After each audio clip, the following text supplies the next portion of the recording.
Good morning, everyone. Happy Mother's Day, and to the mothers and everybody. Really, we all depend on our mothers so much. Now, we have a bit of a change today in terms of our view. As you know, in Wrestler's class, we ultimately will answer all questions.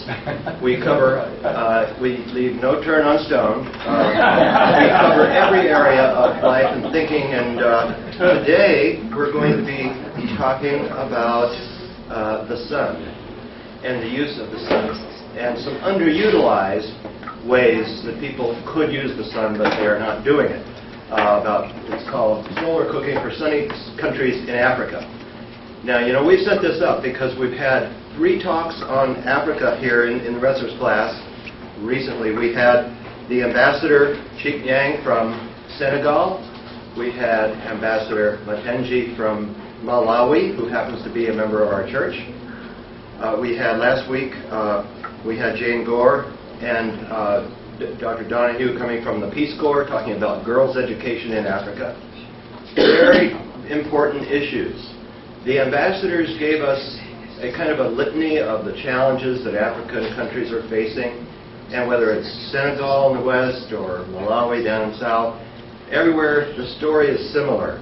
There's a lot of poverty, a lot of disease, a lot of challenges, economic issues, and you know, a part of that deals with the matter of water, and there's a lot of people working on water projects.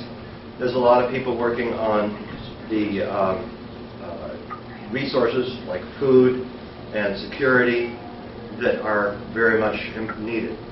We're concerned about the Africa and the Africans and the African people, and we, in this church, we have set up a team, an Africa-focused team. So I don't see any Africans here in the audience today, but be advised that they're here. We have a group of them. Dr. Scotty Griffin heads up this team, and we are energized. We're excited about the opportunities and the possibilities to help in the continent of Africa. So let's start with a word of prayer. And Lord, we do thank you for the people of Africa and the help that they give us in many ways. We thank you for the insights that come from our leaders here that have helped us to understand conditions around the world. We thank you very much for Ambassador Matenji for his concern and his vision for this country of Malawi that few people know about. We pray that you'd help us to grow in our awareness of the needs and the resources and the strengths of these people. And Lord, we thank you for being with us as you promised, and we pray that you'll help us to grow in grace and knowledge of Jesus Christ. We pray in his name. Amen. So, I have some slides to show to introduce the background, the situation a little bit, and then what I'm going to do is introduce our second speaker, who is Louise Meyer, and she is here. She is a champion of solar cooking around the world. She has background from her work in an agency in West Africa, and she became aware of the potential for solar cooking as a solution for many problems in Africa. So she got involved and became the co-founder of this organization called Solar Household Energy.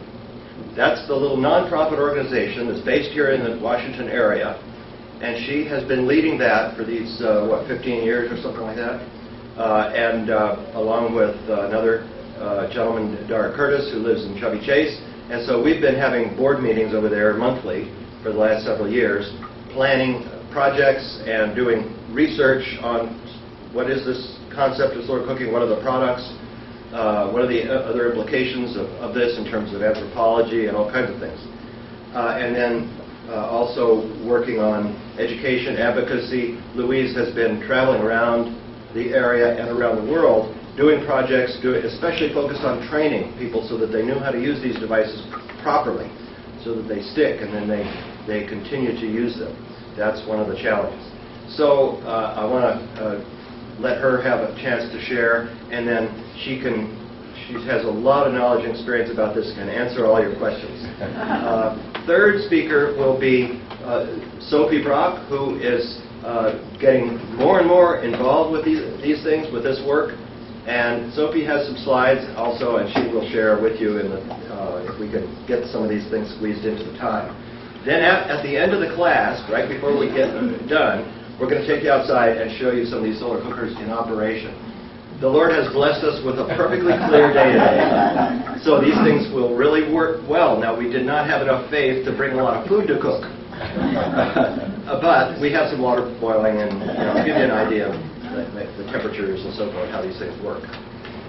And so with that, let me just go ahead and share some of these slides with you quickly. And what I discovered is that there's a population of about 7 billion people in the world, and roughly well over 1 billion of them depend on their daily meals to be cooked. Now, there's a lot of talk about food security, and earlier in this term we had David Lambert coming in here and talking about global food security, if you remember. Well, it's important to have food security, and so we've had USAID shipping in bags of rice and beans and corn and so forth. However, people usually don't just take food out of the bag and eat it. It has to be cooked. How do you cook it? Well, you have to have some kind of fuel, right? You have to have wood or charcoal or LPG or some kind of fuel. Well, that has its own problems. Who's going to pay for the fuel? Where are you going to get the fuel? And that's what we're talking about here. So that part has been neglected. And USAID is not providing us any support for these alternative energy fuels sources. So this cooking on wood fires or biomass fires has a lot of environmental, health, social, economic impacts. You all can start thinking about that very quickly, realize that. Many of these areas have a lot of sunlight, a lot of sunshine as a plentiful resource, and it's free. I think of it as kind of like manna from heaven. When you remember the story in Exodus, the women could gather as much as they wanted every day, right? But they could not store it overnight to the next day. They had to go gather it every day, right? So that's the way sunlight works. You can't store it, but you can get as much as you want for free. Okay? So that's the idea. So typically you'll see these scenes on any kind of a trail or road in Africa. People gathering firewood. So you'll have lots of places where people are rounding up a lot of fuels. This is an example, and Louise took this picture in Haiti, I believe. Just logs on their backs, constantly hauling firewood logs.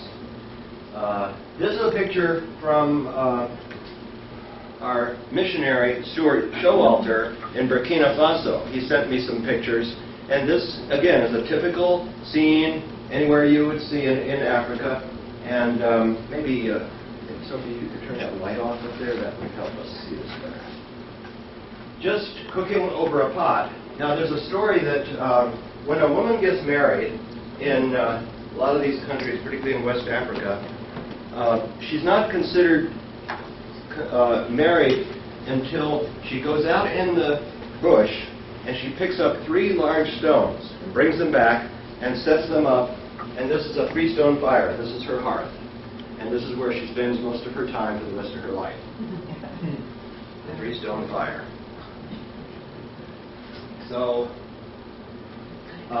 this is, again, these are shots from Stuart Showalter in his little village where he's doing Bible translation work in Burkina Faso with the Khan people.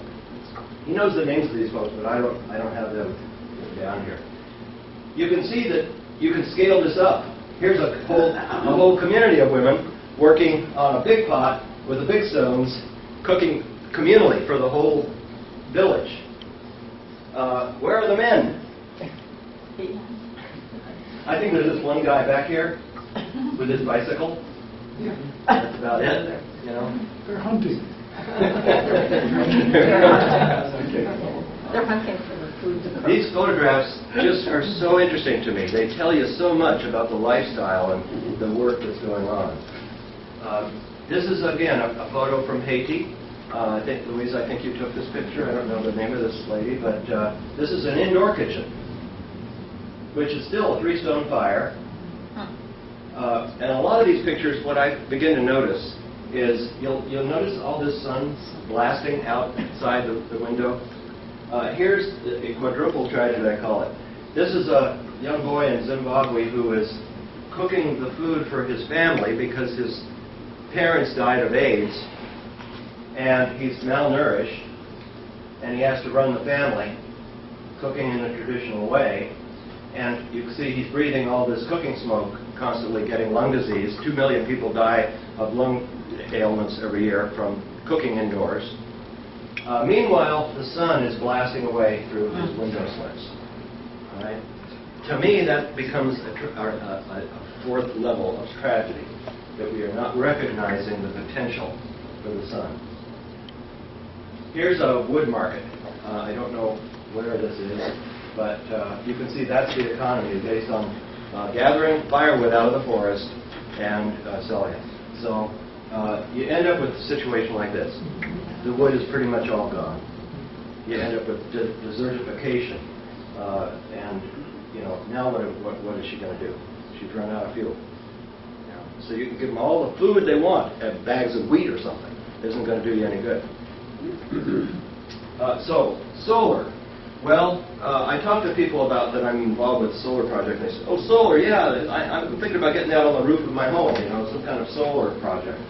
Well, this is what we in the West typically think of as solar, PV, photovoltaic devices, right? What about this? This is a solar hot water heater that you can put on the roof of your home to heat the water for free. Okay? Those are typically the kind of things we think of as solar. Well, what I'm talking about as solar is something like this. A solar cooker. Here's a woman in Chad who has set up a panel-type cooker called this is called a hot pot. And here's one of them right here. This is an example. It has a glass lid, an inner enamel liner, outer liner, and this creates kind of a greenhouse effect, a layer of about a ½ inch of hot air around the pot so the hot air doesn't leak out. And then to concentrate the sunlight, it uses a reflector, like this. And so this is, there's your oven. That's a hot pot. Is that in the way of the slide there? Is that okay? So that's a panel type of solar cooker. There's many, many concepts and designs of solar cookers. Here's a box type of cooker. Basically just a wooden box with a little reflector on the outside to concentrate some sunlight, with a glass top on the box to keep the hot air in. And that's pretty low tech. The only thing that's high tech about these devices is the shiny surface, the reflective surface. That could be made out of plastic film, like potato chip bags, candy wrappers, aluminum foil, which is basically junk, trash, right? You glue that to cardboard or plywood, you've got yourself a solar cooker. So these can be made in country at low cost anywhere with this concept.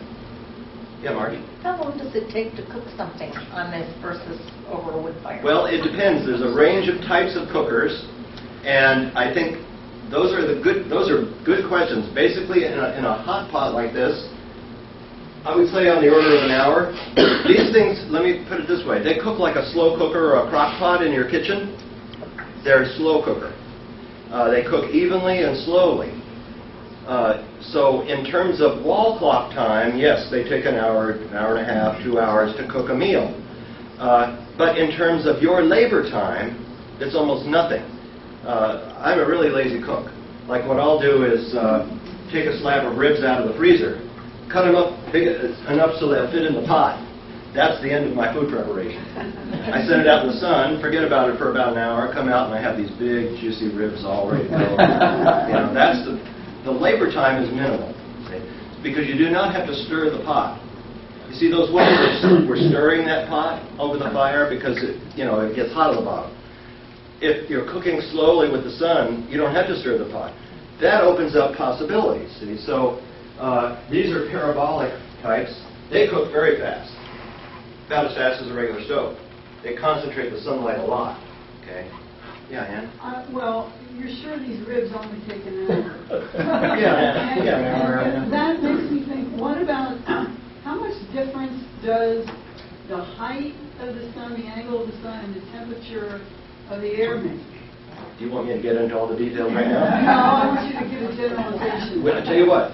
After, at the end of the class, we're going to go outside and show you, and then we'll describe in detail what's happening with these cookers. Okay? And so you can ask a lot of the technical questions. And we have a couple of world experts here to answer your questions. I am not an expert on all this. Well, one big question that comes up is, what do you do on cloudy days? Well, most of the solar cookers don't work on cloudy days. They require direct sunlight. Also, you want to cook some food early in the morning or late at night. How do you do that? Well, so you need a three-part combination for total cooking solution. You would need a solar cooker for sunny days, some kind of fuel-efficient stove for cloudy days or darkness, and then a heat-retaining basket where you can put your hot food in this basket, and it's thick and it's insulated, and it'll keep the food hot until dinner time. So with that three-part solution, you can cover everything. And that's what we call integrated solar cooking. So we work with the fuel-efficient stove organizations. Currently, there's an ongoing standards being developed for clean cook stoves.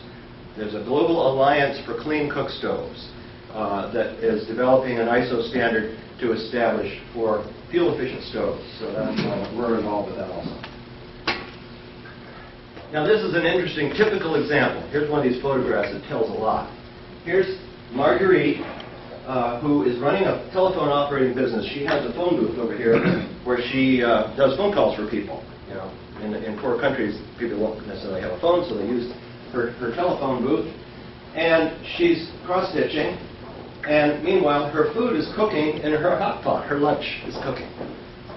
So she's got it figured out. She's got a comfortable life. And here's the boys standing here watching, trying to figure this out. How can I do that? You know, they have their load of junk that they've carried in here to sell. So everybody has some kind of a business. Everybody has to make a living. And this is how Marguerite has figured it out. We're looking for entrepreneurs like this who can trigger growth of this concept. Now also we do distribute cookers to refugees where, for instance, this is out in the desert in Chad where they don't have any fuel alternatives. And so we've shipped in a load of these hot pots, this product, to these women in Chad. And they're learning how to operate those cookers. So here's my ribs cooking in the hot pot. Right? It's 108 degrees. It's fine. It does very well with meats, although there's a lot of vegetarians, of course, that are into this. And it works great with stews and beans and rice and all kinds of things. Yeah, those women in Chad probably don't pull theirs out of the freezer. That's right, they don't pull out of the freezer. So we're working on that. We're still working on solar-powered refrigerators and air conditioners, but they do exist, and there's research going on with that. Someday you'll be able to go out into the middle of the desert in Chad, walk into a cold air-conditioned room and eat ice cream. That will happen. What did you say the temperature was there? 180 degrees Fahrenheit. You can cook in any ambient temperature. Here, I'm cooking on a snowy day in February. It's clear. Clear sky is all you need, and you can cook your meals. Right? So that's all that's required. That looks fairly small for a family. How many Yeah, it is people small. can you feed out of that? Well, you get more and cook more food. Okay? Or you get bigger. You can scale it up to a bigger size. All right. Okay, so what does she do? I have to move along here because I want to let you hear from these other ladies. What does she do? We do R&D. We are still learning about all the different dimensions of how to make this work. Cooking facts, I call them. What do people cook? How big is the family? How large a pot should we have? What's the climate? What's the probability of sunshine? All these factors go into what I call the cooking facts. And they vary all over the place, from region to region, from village to village. This becomes a big complicated issue of data collecting around anthropology and climate and so forth. Now the climate part, NASA has done a great job with satellites to track climate data. We have lots of good climate data. We do not have a lot of good anthropological data. That's one of the challenges. How do you get end users to accept these things, change their cultural habits, and start using it when they can? And how do you figure out whether it's going to be a clear day or a cloudy day in advance? Weather forecasting. An application has to be worked out. All kinds of complicated issues like that have to be worked out. Anyway, that's the research. We do education, and this is what Louise does. She does a lot of training and also showing groups and leaders, particularly here in Washington, what this concept is and how it could work. And then we do these field projects. And we're trying to do more field projects and evaluations. I mentioned the Standards Committee. I'm a member of the ISO Standards Development Committee for clean cook stoves, and this is the first meeting they had in Washington last August. They had a second meeting in Nairobi in February, and one of our team went to Nairobi to attend that meeting. These are just some of the disciplines involved in the R&D. As I mentioned, lots of issues that need to be worked out. We've done some pilot projects, relatively small projects, but lots of possibilities. People, particularly in desperate situations, are willing to change their lifestyle and adapt, and maybe that'll be an avenue toward more use. What do we need?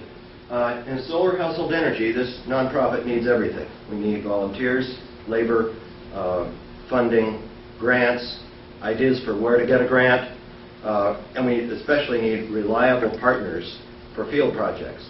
People in country who can stick around and be on the ground and help us communicate and keep the flow of information going and keep networking with the local community.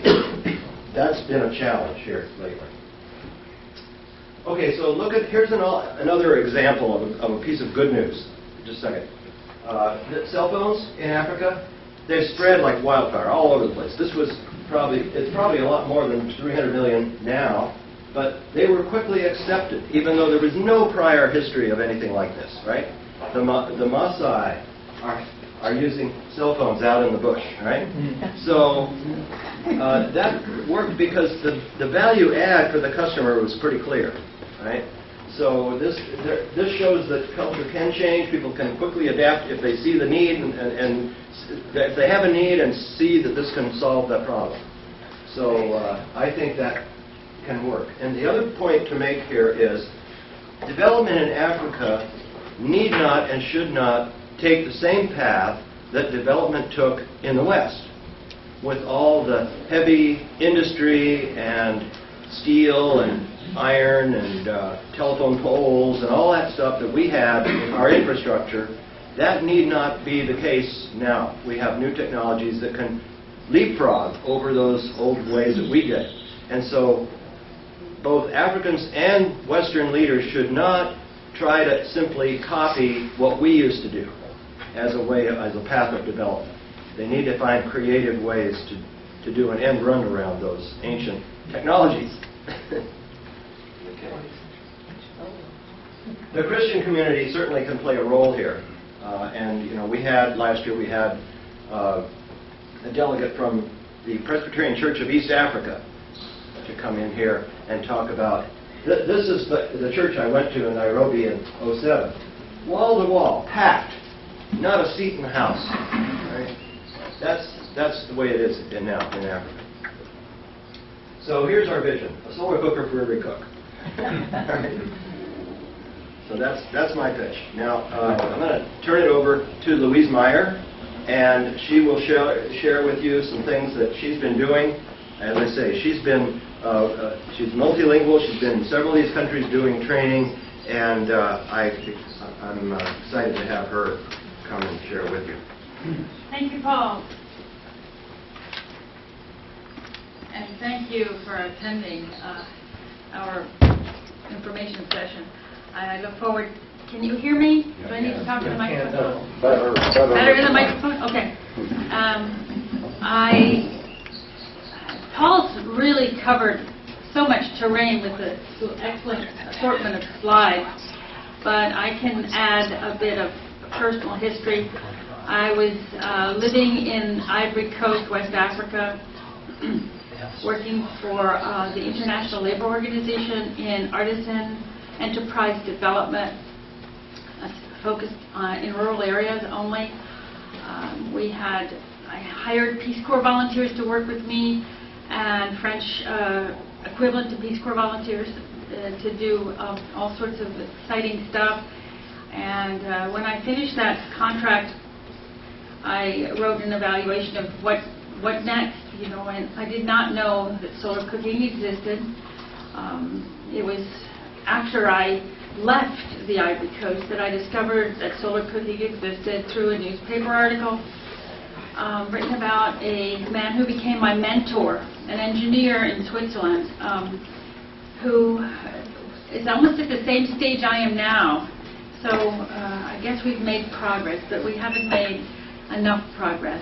He retired from working in Africa his entire career, and when he reached retirement age, he told himself, I never did anything that really made a difference. So he returned to Africa, almost like a Johnny Appleseed, he and his wife, and they went in many, many places. This is pre-YouTube, unfortunately. And he'd go into many places and show people that they could make solar cookers out of just about anything. Went to Senegal, he went all the way to, I think he even went to Malawi, he went to many places. And he actually created a box cooker that you could learn to make in a little workshop and carry it off with, it had a little handle, and take it home like a suitcase. So I was one of his students.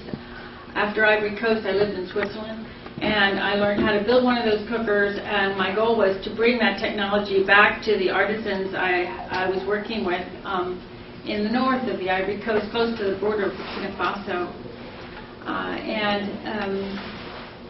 Instead of that happening, I joined forces with a sister NGO out in California that started working in refugee camps after the Rwanda crisis. You probably all remember. That was the first big crisis where we said, what can we do? We have a solution. We need to intervene. So I was one of the volunteers that went and did training in refugee camps in Kenya and Ethiopia, and then with rural slums in Zimbabwe. And that's where I really got my feet wet in teaching people how to use the technology. It was an easy audience to work with, because when you work with people that are extremely disenfranchised and have no money and have no firewood, they're quite grateful to have a tool that allows them to cook this food that's donated. The World Food Program donates food that cannot be eaten without it being cooked. So we're faced with something called fuel famine. They have food, but they have fuel famine, and it was just not a concept in the international organization's agenda. It was not a concept. It was like, we're giving them food, for Pete's sakes, isn't that enough? But so I think it was when Darfur occurred. That's a picture from Darfur. Refugees from Darfur who fled to Chad, which is on the border. When Darfur occurred, which is already 10 years ago, then we said, oh my gosh, people are getting violated by going out to get firewood.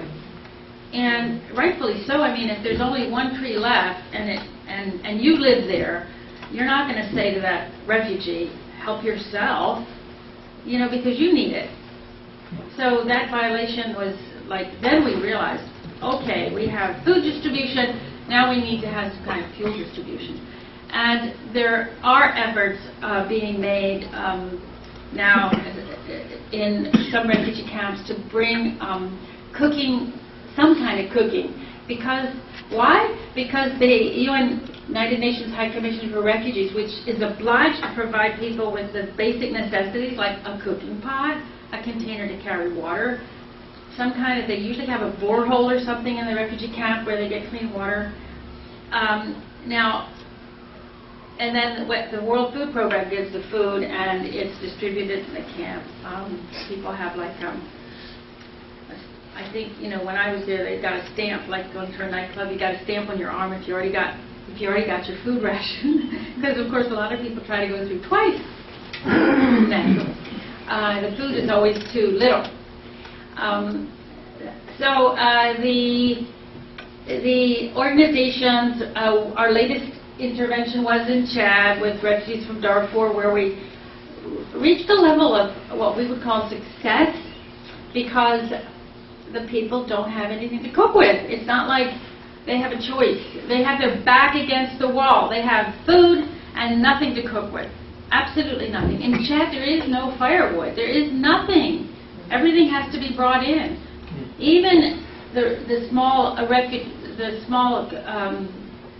solar ovens we're promoting. I say we were a vast network of organizations. The cardboard has to be flown in. The aluminum foil has to be flown in.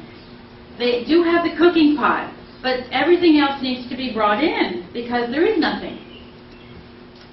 We reached a level of success because the people have no other alternative.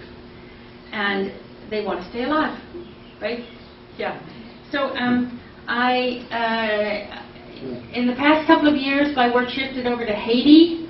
We got a contract with the Nature Conservancy from the Dominican Republic, which shares the island with Haiti.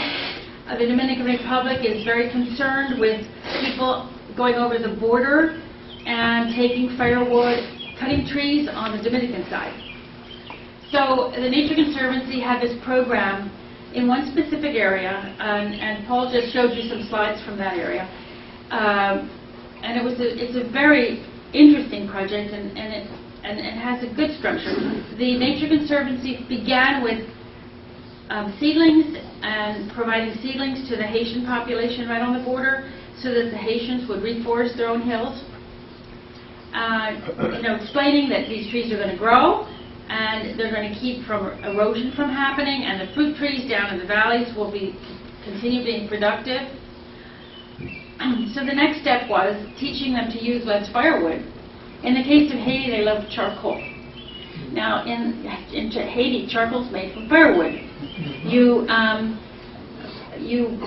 dig a big hole, you put in your dry firewood, and you burn it for about 3 or 4 days, and you create a system to exhaust the flames, the oxygen, and that wood becomes charcoal. And that's what they prefer using. It's quite even more devastating than using just firewood. So my task was to get started introducing a pilot group of women to use solar ovens. But since we knew the solar ovens couldn't be used at night, I also introduced a fuel-efficient stove that still used firewood. And it was like a 2-pronged training. And it's been successful, and it's being carried on now with some Peace Corps volunteers. So since it's already a little bit past 10, and Sophie has very new information about what's going on in Haiti, I want to give her the floor, but if you have a question. I don't think it's been said yet, but I gather that most of the people in Africa, in a place like Haiti, these solar cookers have to be handouts. They don't have the means to buy them. Is that correct? Correct. That is correct. In a refugee camp, people can't buy them. But you try to design, your most successful projects are ones where you design some way that they have to contribute. Because otherwise, it's like an insult. People don't want to be given handouts. We don't want it. No one wants. They don't want our pity. They want our respect. So one of the most successful projects, which was done in a camp in Kenya, was, and it needs to be repeated, the refugees that got a solar cooker had to plant little seedlings. And they had to maintain the seedlings for a long enough time so that they were strong enough to survive. And when they'd done that, then they got a solar cooker. It was like, I'm making a contribution, now I'm entitled to a solar cooker. It is, so many help organizations have come to realize that freebies are backfire. You know, people don't use them, they don't care about them, because it's like, you know, we have all raised children and we know what it means to give children too many handouts. It doesn't work. They need to be made responsible. Are they able to care for them when they get them? That's part of the training, is to care for them. And there are lessons learned, like, you know, I also did some training in the Dominican Republic where there are also poor people, not as much as Haiti. And I was told by a sociologist that, be careful, the Dominicans don't like taking care of things. You know, don't be surprised if they don't take care of things properly. So you really have to work on that. That's another thing, if they have to pay for it in some way, they're going to take better care of it. Right. So before I pass the mic on to Sophie, does anyone have any other questions? Yes. I just had a question. We have teenagers, and the school, they go to a science and technology school that does research practicums in the area. I'm wondering how, when you were talking about volunteers and just the research behind it, this is such a perfect thing for teenagers and for college kids who would just be all over the humanitarian aspects. I'm wondering how involved are well, actually colleges and quite a few come to us and ask, how can I, you know, how I want to write a paper on this, I want to do a study on this, and we try to give them something to do. But your children are in a science and technology school, is that what you said? Yes. In DC? They do research practicums in the local area, at NIH or at NASA or different, you know, so they're we're going to put involved. them in touch with Paul.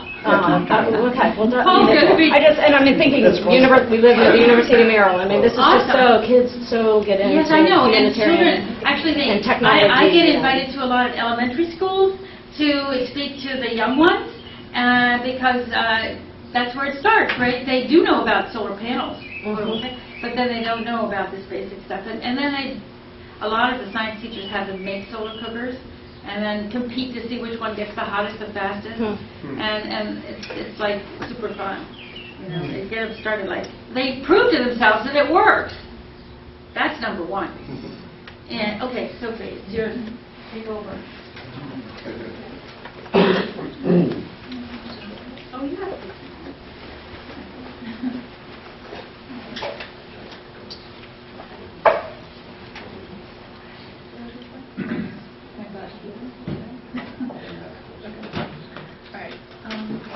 Well, thank you very much, Paul and Louise, for talking about solar cookers and letting me speak.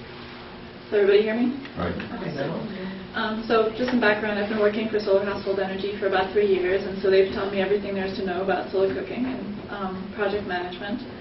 So thank you. I actually first learned about solar cooking when I was living in Kinshasa, and because around Kinshasa there's a 10-mile radius where there are no trees left, and they have to go beyond that to get charcoal. But I'm also working, and have been working for the last year for One Earth Designs, which is another solar cooking company. And so since Louise and Paul have talked a lot about the work that Solar Household Energy does, my talk will focus a bit more on what One Earth Designs does, just as another example of how to design solar cooking technology and implement projects. So One Earth Design's story actually starts in the Himalayan steppes. In Africa and Haiti, they mainly use charcoal. In Himalayas, they use yak dung to burn, to cook. And they live off of their yak. They're known as, they eat a lot of yak butter and things like that. And so if they don't have yak dung, this is what they have to do. You can imagine carrying that load just to be able to cook your food is quite a hassle. And then they cook with their unimproved stoves in their tents, and this creates a lot of indoor air pollution. Now, Catlin Powers, who's the founder of One Earth Designs, started off by visiting these camps. She was measuring air pollution in big cities in China and in rural areas, and she found that the indoor air pollution inside these tents in these rural areas with otherwise very little outdoor air pollution was 10 times higher than the pollution in Beijing. which is already very polluted. So yes, the middle one is Caitlin Powers. She's with Harvard. She's doing a PhD on indoor air pollution in China. That's Scott Frank, the other co-founder, and over 5 years together, they worked in Himalayas developing the perfect solar cooker for those communities. And they partnered with University of Qinghai students too. And that's, she's on the right. Now I'm going to take a step back and talk about solar cookers that were there before. These were distributed by the government of China, but they had a lot of problems, and so they weren't really adopted on a large scale. For one, they're made out of concrete, extremely heavy. You know, women broke their backs trying to carry them. And for nomads who have to pick up their whole house and move every few months, that's really not very practical. And there were also a lot of quality issues. The little mirrors that were glued on would just fall off after a year or two. So the nomads told them, like, yeah, listen, solar cooker is great for the first month, but we need something a little better designed if we're going to really adopt it on a large scale. And so Caitlin and Scott and the University of Qinghai students worked hand in hand with these villagers, living on the ground, cooking like the women, collecting fuel like the women, over 5 years. And it's thanks to that relationship building that they could understand the human factors in, you know, what makes for a good solar cooker. And so this one is made out of nomadic tent material and a bamboo frame, so it's all local, with the mylar or some other reflective material coating. Here's another prototype. And they actually went through 13 prototypes with 50 variants of different types of solar cookers before they found one that people actually used and kept and wanted and were willing to buy and recommend to their neighbors. And so this is the Soul Source. It's done very well. For example, I'll point out a few design details which were not obvious at first, but which apparently became obvious over the years. You'll see that the middle wedge is taken out, and that's so people can have easier access to the food, you know, rather than kind of like bending over the top one, which is very uncomfortable and inconvenient. It's very sturdy. The reflective material is patented and maintains 90% reflectivity over 10 years. It can withstand over 40 pounds on the stove top. It's resistant to wind, impact. So just to let you know, like, all these small details make a big difference in whether solar cookers are adopted or not. So this was, sorry? Does that panel rotate so you can follow the sun a bit? Yes. So, okay. And actually, we have it right outside here, Oh, okay. the latest version. So we'll be able to make omelets or something else later if you want. But how often does one need to adjust to keep it efficient? With parabolics, you want to keep it well focused. So depending on how fast the sun is moving across the sky, every 10-20 minutes. But it cooks very fast, just like on the stove. So you'll be done in that amount of time for most things. So to bring it to large-scale manufacturing, they had a Kickstarter campaign, which went very well. They raised, 3 times more than they set out to, with over 500 backers. And the main backers are actually U.S. And developed country people. You know, one of the objections to solar cooking that we often hear from the clean cook stove people is they say, well, if Americans aren't willing to use solar cookers, how can we ask people in developing countries to use them? And so we're changing that.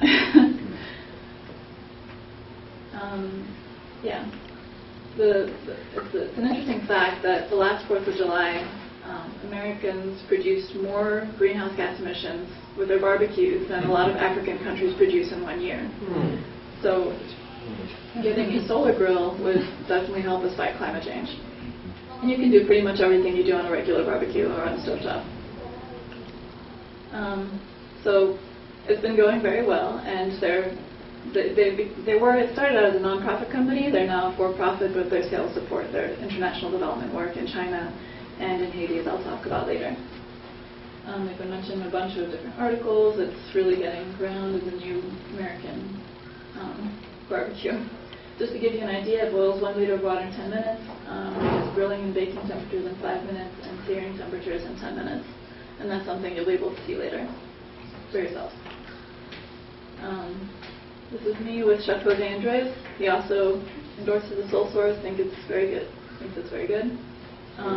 The restaurants in DC, Hello, Yeah. and Bentina.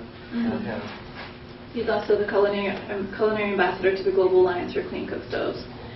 And so I hope that the first part of my presentation kind of made it clear that you need a very strong on-the-ground presence to develop a technology that people can understand and adopt well. And that took 5 years on the ground of working with thousands of nomads to make it work.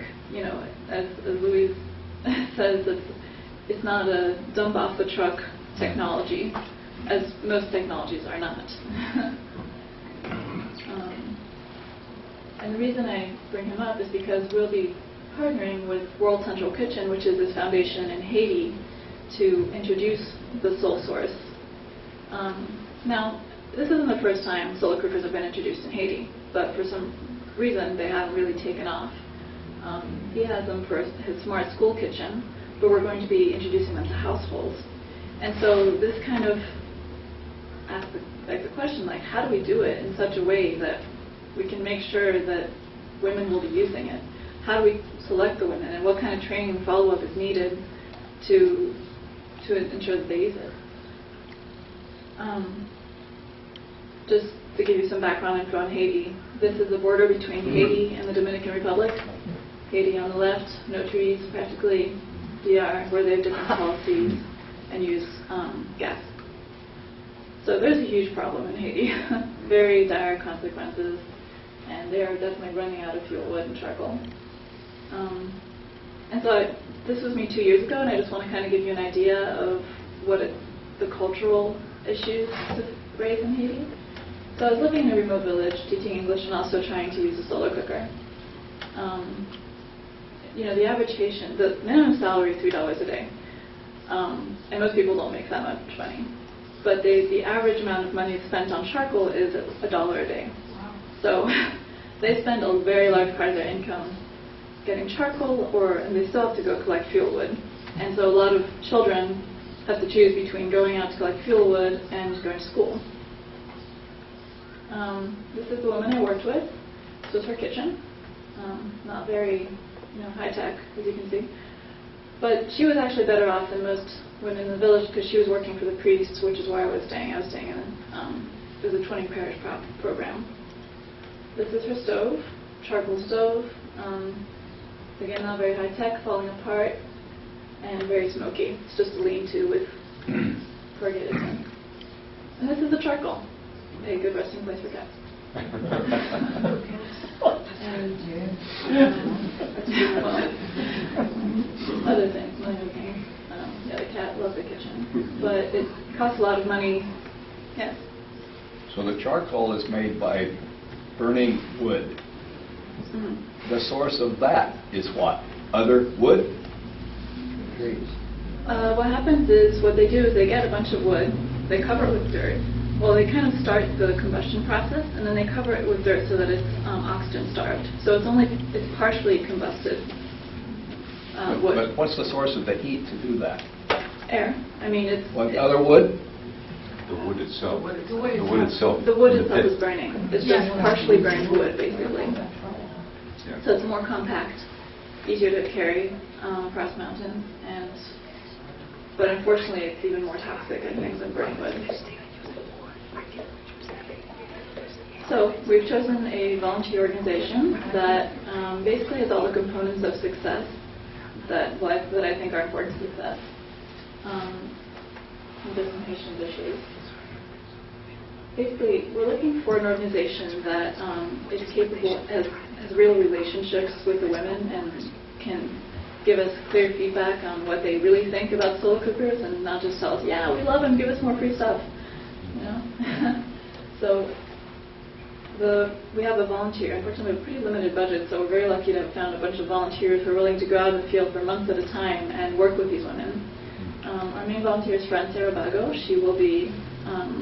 She started 3 years ago teaching women how to grow vegetable plots in their gardens, so she's she knows these women well, and she's interacted with them on similar projects. She also started a microfinance group. They selected the most hardworking, responsible women in the village and helped them start up their business through microfinance. So the reason this is important is because, first of all, as Louise pointed out, we don't want to give handouts. We're actually going to be selling the solar cookers, but through a lease-to-own purchase plan. So What is the business?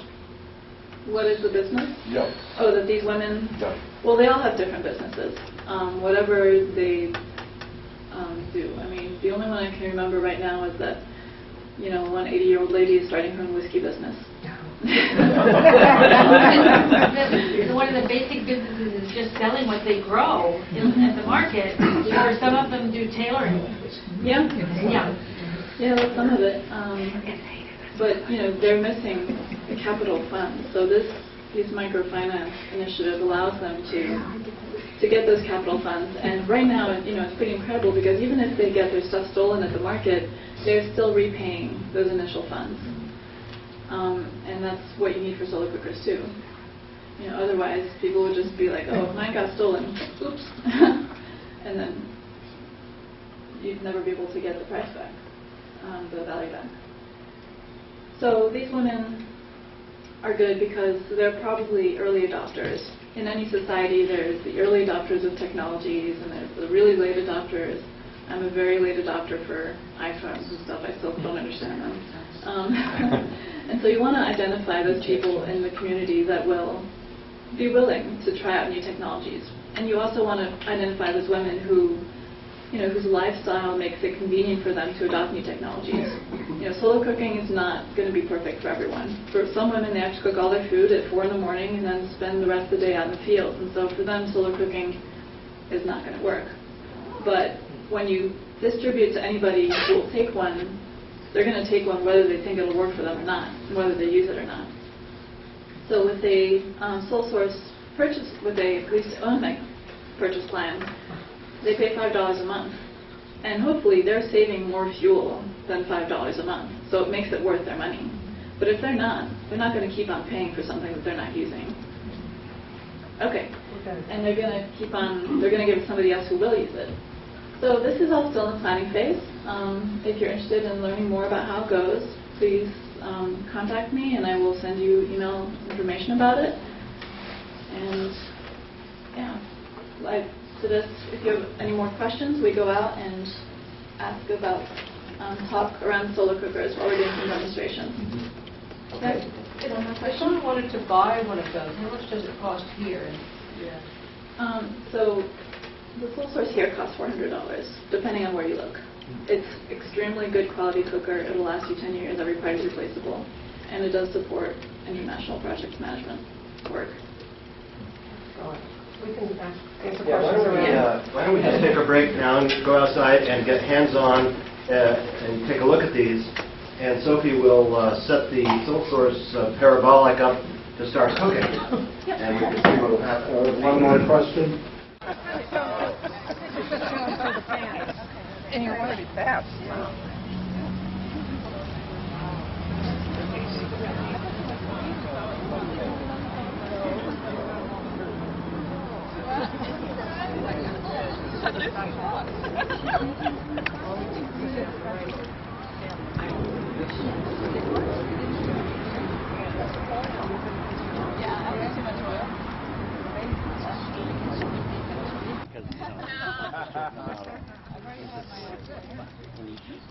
How to make scrambled eggs. Are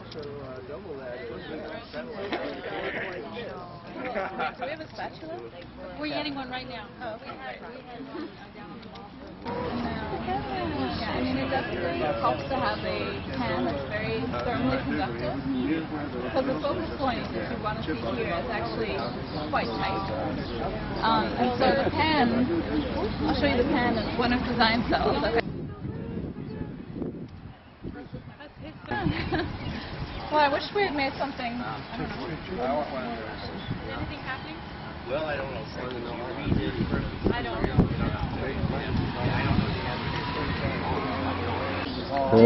Really recommend the hot dogs. Yeah, Hot sure. dogs one day. Easy.